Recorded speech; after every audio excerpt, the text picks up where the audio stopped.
শুভ দুপুর বন্ধুরা, তোমাদের সবাইকে চলে এসেছি শনিবারের মেনুর থালা নিয়ে। তো চলো শনিবারে কি কি মেনু করেছি সেটাই তোমাদের সাথে শেয়ার করি। প্রথমে জল নিলাম, তারপরে ভাত নিলাম এক বাটি, তারপরে কিছুটা পেঁয়াজ কুচানো আর একটা কাঁচা লঙ্কা আগের থেকেই নিয়ে নিয়েছি। আর করেছিলাম সবজির একটা মাখো মাখো তরকারি, সজনে ডাঁটা দুটো ছিল, আর ঘরে যে সমস্ত সবজি ছিল সেই সবজি দিয়ে একটু তার সাথে পেঁয়াজ কুচি মিশিয়ে একটা মাখো মাখো তরকারি করেছি।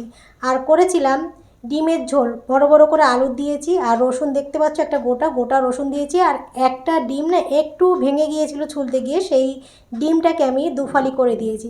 তো ডিমের ঝোলটা স্বাদ কিন্তু এই দুফালি করে দেওয়াতে ভালোই হয়েছিল। আর শেষ পাতে খাওয়ার জন্য করেছিলাম সর্ষে ফোড়ন দিয়ে আমের মিষ্টি টক। সব শেষে একটা ভাতের মধ্যে লেবু নিয়ে নিলাম। তো এই ছিল আজকে দুপুরের মেনুর থালা। তো চলো কালকে আবার নতুন মেনুর থালা নিয়ে হাজির হব তোমাদের সাথে শেয়ার করতে।